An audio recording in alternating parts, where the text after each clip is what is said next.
Hello, everyone. Thank you for joining us. We're going to get started in just a couple minutes.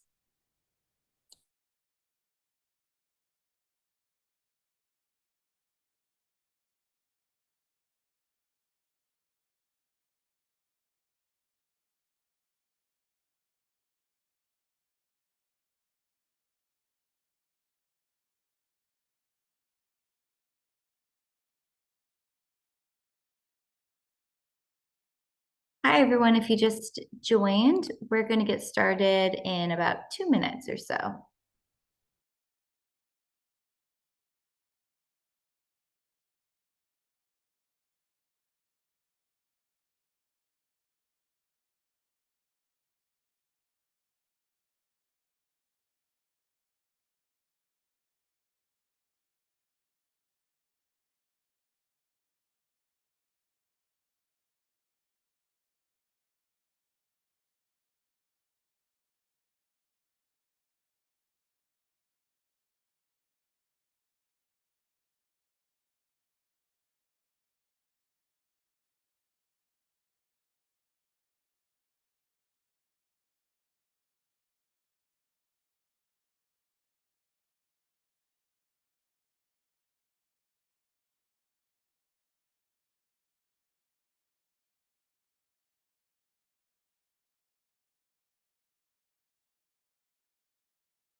All right. Hi, everyone. Thank you so much for joining us for the info session for the Columbia Climate School's Climate Connections, Why We Should All Care About the Polar Regions Pre-College Workshop. My name is Laurel Zamashihi. I'm the program manager of the professional learning pre-college and K-12 education offerings at the Columbia Climate School. And I'm joined by the instructors of this pre-college workshop, Margie Turin and Marissa Annunziato from Lamont Doherty Earth Observatory. So over the next 30 minutes or so, we're going to be sharing some more information about this pre-college workshop that will be hosted for this fall. But before we get started on that, I do want to just start with a little introduction about the Columbia Climate School, just in case this is your first time hearing about the new school at Columbia University. So our mission is to develop and inspire knowledge-based solutions and to educate future leaders for a just and prosperous society on a healthy planet. This is the first new school at Columbia University in over 25 years. And the school is set up in a way that allows us to better connect, amplify, and advance new areas of climate inquiry, research, and impact across Columbia and beyond. These educational opportunities, or these non-degree educational opportunities at the Columbia Climate School, they provide an interdisciplinary knowledge base for climate leaders across diverse interests and backgrounds. Specifically, these pre-college workshops, they're for high school students, grades 9 through 12. We also accept rising ninth graders who are interested in extending their learning in climate and sustainability beyond the classroom. These pre-college programs offer the same level of rigor and quality as our degree programs, and they're all taught by Columbia faculty, researchers, practitioners, educators, and staff. These learning opportunities deliver high caliber online programs on a flexible schedule. So all these workshops, they're 15 hours in length. This particular workshop will be 7 sessions, and they are offered in English. This workshop will run from October 7th through December 2nd on Saturdays from 10 a.m. to 12 p.m. Eastern Time. There are a couple weekends that we are skipping, such as October 14th, because it is Lamont Doherty Earth Observatory Open House, which we all invite you to attend. It's a really great event hosted just outside New York City. I encourage you to check it out on our website. And we'll be skipping November 25th for Thanksgiving week. But every other Saturday between that period of October 7th through December 2nd will be hosted for this workshop. Zoom is used for everything. And for these sessions, right now we're using Zoom webinar, but for the sessions, we'll be using normal Zoom. So there's lots of interaction between the instructors and the classmates. Everything is recorded, so participants will have access to these recordings and materials for 1 year after the workshop ends. So don't worry if you need to miss a session for any other prior engagements. Everything is recorded and you can review everything at your leisure for up to a year. There are no required readings or homework, which is really allowing the participant to learn without the pressures of grades or extra work, because we all know that you're very busy. But the instructors might suggest some readings for you to enhance your learning outside of the workshop time period. And there's a final project that is intended to create an opportunity for you to apply the knowledge and skills that you learned in the workshop into an applicable project. There are no transcripts from Columbia University as a result of this workshop, and it is a non-credit workshop. You will, however, be getting a certificate of participation from the Columbia Climate School upon completion of this program. It's also open enrollment, so there are no applications. I can share links at the end of the info session of how to apply and any other information that you may need, which can all be found on our website. And yes, just to reiterate, this is a non-credit workshop, so you are not a student of Columbia University through your participation in the program. All right, so in terms of some of the details, some other information about the fees, this workshop costs $1,599 per workshop for this academic year from 2023 to 2024. However, there are reduced rates available for those that are former participants in any of our pre-college programs, students of staff, faculty, or CU alumni, students of Title I schools. So if you have any questions about these reduced rate offerings, please email me at learn@climate.columbia.edu. I will put that email also in the chat. The deadline for registration is 1 week before the workshop begins. So for this workshop, the deadline is September 29th. So it's just about 11 days away. So if you're really interested, I encourage you to register sooner than later, just because there is a limited capacity on these workshops. So want to make sure you secure your spot. All right, so before I hand it over to Margie and Marissa, I just want to go over some Zoom etiquette. You'll notice that the chat box is disabled, but if we encourage questions, so please use the Q&A box for any questions that you may have, and Margie and Marissa will be able to answer them at the end. If you have any questions right now or in the future about these workshops, feel free to always email me, particularly about any of the logistics and the fees and the reduced rates and things. And I'll put that email in the chat. All right, so without further ado, I'm going to pass it over to Margie and Marissa. Great, thank you so much. I'm going to share my screen so that we can look at some slides that we put together to just kind of tell you a little bit about what we're going to be doing together and the goals that we have for this particular workshop. So climate connections, as Laurel mentioned, and why we should all care about the polar regions. The polar regions are really critical. Laurel mentioned you're not going to be a student of Columbia University. You'll be a student of the polar regions. You're going to learn so much about them, and they're there to teach you. I don't know if you know what this picture is, but I wanted to spend just a second and tell you what you're looking at, because it's really kind of amazing. You're looking down on the ocean. Looking at the ice, this probably is the front of a melting ice shelf.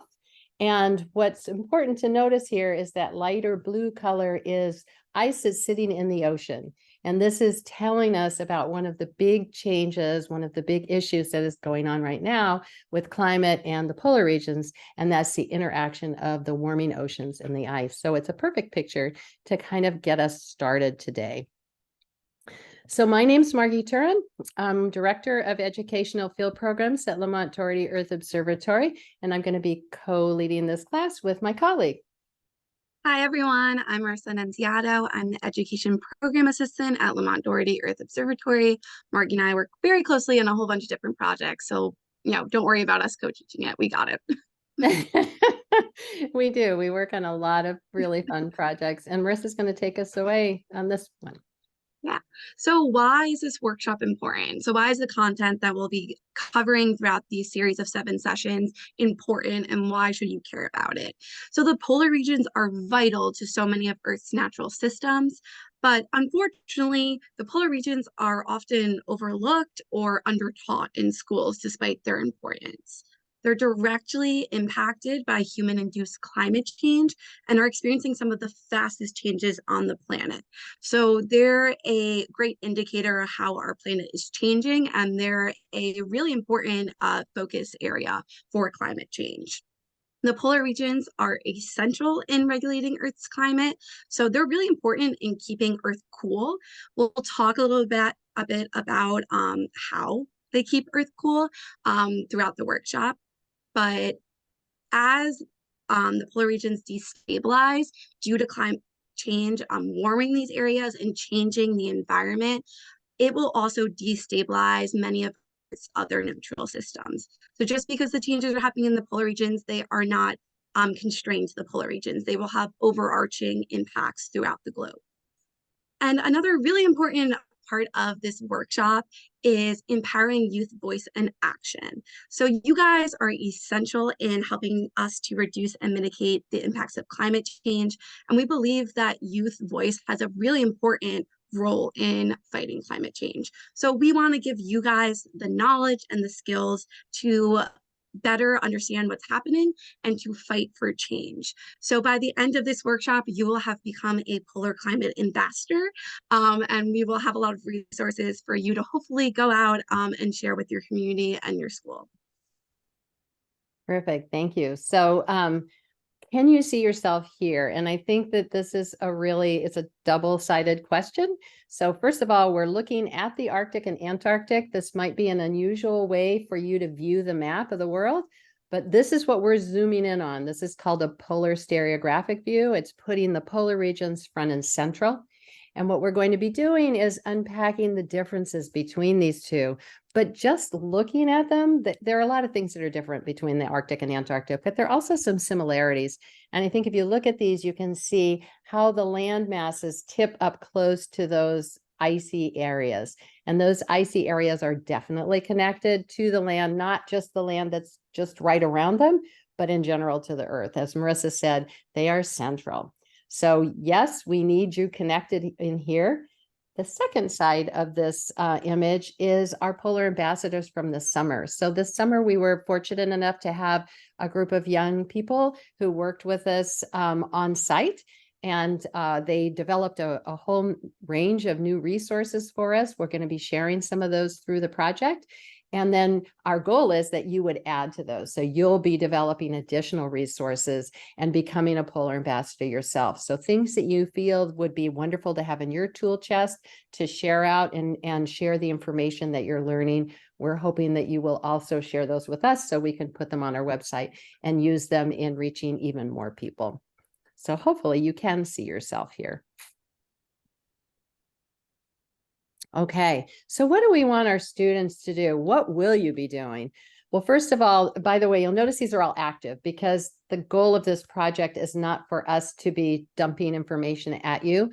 The goal of this particular project is for you to be informing us in terms of how you can help to spread the word. What are some of the tools that we can help you create to take this Polar Ambassador program far and wide?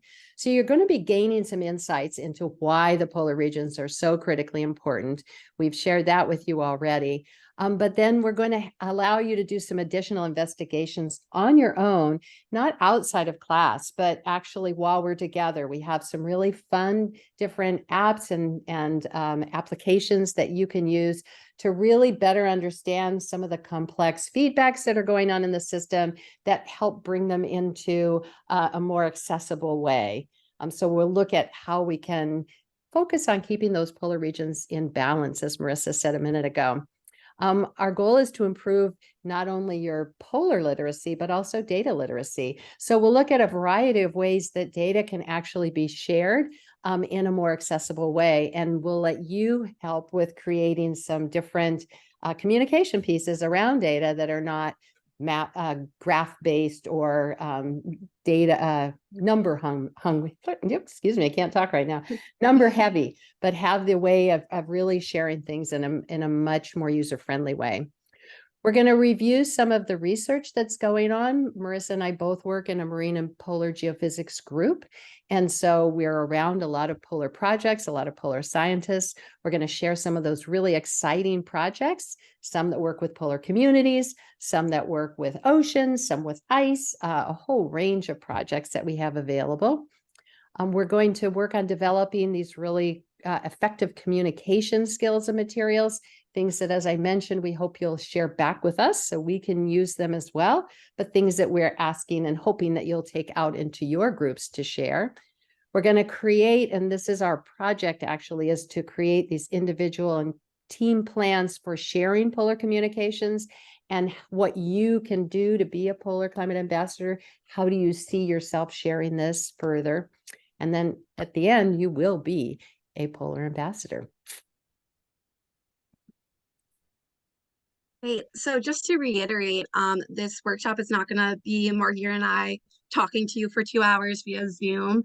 We will share polar climate information with you so that you have this background knowledge to be able to create these resources and to feel confident talking about the polar regions and climate change.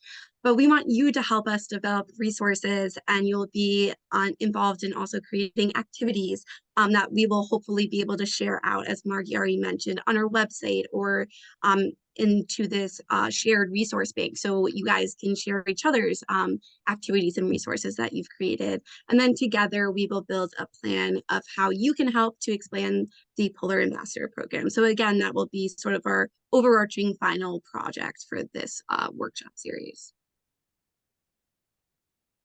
So we'll spend just a minute and kind of walk through the different classes. As Laurel mentioned, there's 7 classes. Each of them is 2 hours long, except for the last one, where we'll do a little bit more in-depth sharing and talking about our final projects and how to extend this forward. So the first project will be a basic introduction to the poles. We want to know what you know about the polar regions. So what are you coming in? Certainly you all have some information. We want to kind of get a sense of that. And then spend a little bit of time talking about what we call the polar literacy principles. So there are 7 different principles that kind of take the polar regions and put them into little buckets in different areas, and just getting a basic understanding of those principles. And then in our second class of this workshop, we'll be exploring the poles. So now that you have a bit of background information, we will start to explore glaciers, how they move, how are they changing. And then we'll also use an interactive app for you guys to embark on some quests to learn a bit more about these regions and what's happening to them. And this interactive app has pulled data that has actually been collected by scientists. So all this data has come from scientists and put into a very user-friendly format. Then our third lesson or session will focus on what I call messages from the poles. There are a set of different climate messages that the poles are sending us all the time. And it's just opening our eyes to recognize what those messages are and helping us to pull them together and see how we can amplify those messages. So what are we seeing? What are we hearing? How can we share that with other people? And then the fourth session is going to be focused on sea ice, how they are critically important, how they help to regulate Earth's climate, how they drive ocean circulations, how they impact wildlife, how they impact the people that live in the Arctic. And then we'll also talk a little bit about the difference between Arctic and Antarctic sea ice. And then the fifth workshop will be all about science communication. So communicating your science. So we are going to explore multiple modes of communication. We'll talk a little bit about the benefits and maybe the cons of different formats. We'll definitely want to hear your feedback of what you think people your age respond the most to. Which mode of communication you think would be best. And then you will actually, in this session, be creating your own communication piece. And then our 6th lesson or session will be talking about who's part of that polar community. So we'll look at people that live in the Arctic And some of those are people that I've had the pleasure of working with for a couple of different projects. So we'll learn about how they view climate change. What are some of the messages that they would like to share back with you and that you could share with them? We'll be introduced to some of the people working in the polar regions. So they're another complement of what's going on in those polar areas. And then we'll then spend a little bit of time looking at the unique wildlife that's in those particular regions, how they're adapted to those regions, and how changes will impact them. So how will it impact the wildlife, as well as how will it impact how is it impacting the people that actually live there, frankly. And then our And then final, go for it. Go got for together, it. but our final one, we're going to kind of pull everybody together and think about what is it that you've created? What can we use together to amplify these messages that you have been creating through the course of the 7 weeks that we've been together? And how can we carry this forward? So we're excited. It's always exciting to get to the end of something and see what has been produced by students. So it will be a lot of fun. And here's just some few little things that we want you to know about this course that we'll be offering. So again, each session will be a combination of us presenting information to you, and then you participating in an activity or creating a resource. So really, this is a give and take type workshop. It's not just us talking at you.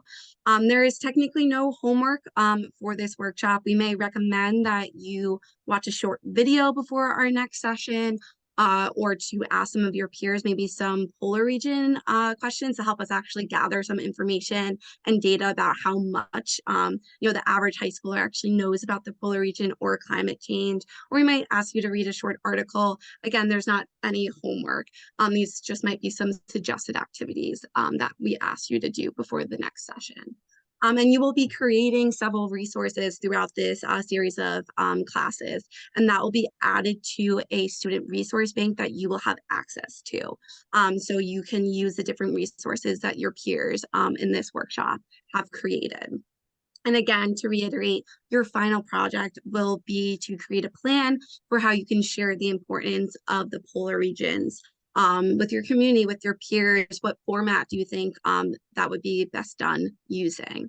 And finally, the polar regions are amazing. They're critical to climate, home to really unique and fascinating people. They have unique wildlife, and they really need your voice involved to help protect them and to save these really critical areas of Earth.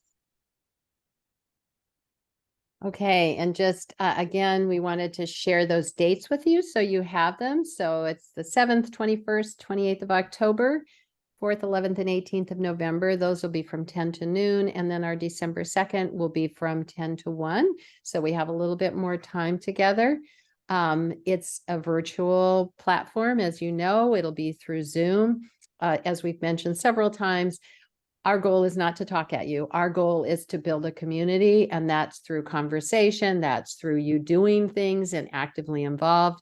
We're as excited to see what you do and what you produce, and hopefully add those to our resource bank as we are of sharing back some of the wonderful things that the students this summer created.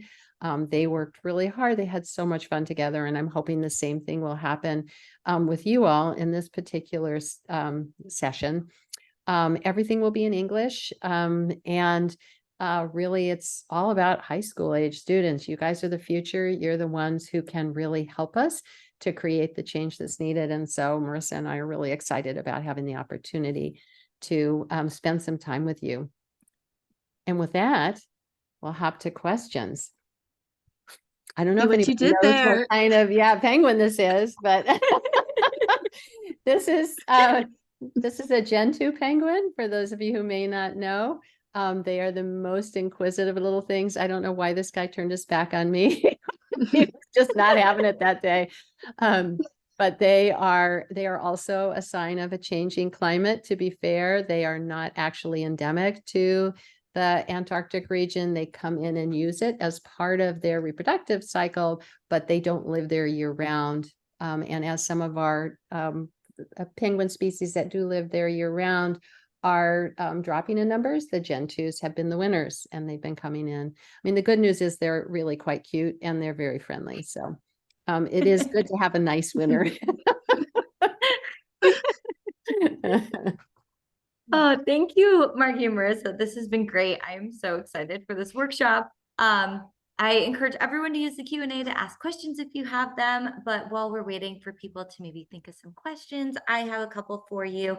So I was wondering if you might be able to share a couple of examples of some of the projects that were created by the Summer Polar Climate Ambassadors. Absolutely. So, some of the things that they did, we're not going to be able to replicate or expecting you to do, but I will share them because you'll be able to take advantage of using them or seeing them. They had a chance to interview some of our scientists, and they generated some videos for us on specific topics and a little bit about the scientists themselves. So those we'll have available for sharing. They also worked on some games. So we love games. I know Laurel does too. Marissa and I do. We spend a lot of time thinking about how we can take gameplay and put information in it so you're learning and enjoying at the same time. We have one of them partially done, and it would be amazing if we could actually push it over the finish line. So that would be something that we'd love to have worked on over the course of the this particular 7 weeks. We have several infographics that the students put together. Some of them are on some of our scientists and some of the science they do.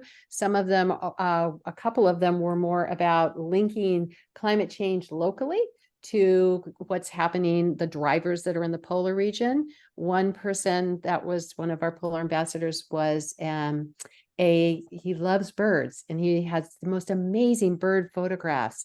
And he picked one of his favorite birds to look at how the changes in climate because it's a migratory that uses some of the polar regions as part of its migration pathway. He looked at that and how it was affecting this particular bird, and he did an amazing job with it. So, again, these are some of the fun resources that we have had developed. They also wrote a blog for us for State of the Planet. So there are a whole range of things that can be done. And yeah, each one of them reaches a different group. Oh, also, I think Marissa mentioned this, the questionnaire. So we have a short questionnaire that just helps us understand background understanding of the polar regions. And it's part of a larger poll that's gone on for many years. And so we were able to update it with like some more current information to see how understanding has either improved or stayed the same on some of these baseline questions, and found some interesting stuff. So we're hoping to continue that through the class. Oh, that's great. Super exciting. Students will get to, contribute to ongoing projects or start their own and contribute with this questionnaire kind of to a larger body of understanding of what people know. Lillian, yes, we will be able to send the YouTube link of this info session out to everyone. So this recording will be posted on YouTube if you want to review any of the information. So that will be accessible to everyone. So another question I have for you is, a part of the goals of this workshop is to become a polar climate ambassador. What does that look like after the workshop ends? Is there still a community of students that get to continue chatting about their progress in educating people about the poles? People, I assume there are polar ambassadors that are going to be coming far and wide. So maybe there's like an online presence or an online forum for more discussion. Yeah, so absolutely that is the case. So one of the things from our summer group was that, and I'm hoping maybe some of this will be true for this group, is that some of these students are involved in environmental science clubs. They're involved in different other groups that are in their schools. And so by meeting and having conversations between us as a polar ambassador, we then can generate some ideas for how to actually share this out into the schools, because just us knowing is not enough, right? So it's all about amplifying that and getting it out more broadly. So yes, the goal of this is to build this virtual platform. We've kickstarted this summer with people in person, and now we're wanting to use that resource bank to be able to build an online group. And I would hope that network will continue to spread. I think that the more resources and individuals we have working on that, the better. So I'm excited to see that actually take off. Oh yeah, me too. All right, so I don't see any questions in the chat. I do just want to mention that these workshops, they've been running now for 3 academic years, and throughout the 3 years that we've been running them, we've really found that they're providing a unique opportunity for students to be able to directly engage with climate school or Columbia experts, which is a pretty unique opportunity for students. We recognize conducting research is essential, but it can't stay in the academia bubble. It's super critical that we're getting this information out into different audiences, 2 different audiences, particularly those that are the change makers, which are young people. So we're really excited for this workshop and for all that the participants of this workshop are going to create come the end of it. Margie, Marissa, thank you so much. This has been really great. Thank you. Yeah, it was great to be here. Yeah, thank you to everyone who joined as well for this session. Yes, thanks everyone. If you have any questions, again, feel free to email me at learn@climate.columbia.edu. By joining this info session, you will be able to receive a discount for your registration. So please email me and I'll be able to give that discount code to you. And if you have any questions, feel free to reach out. Have a great afternoon, everyone.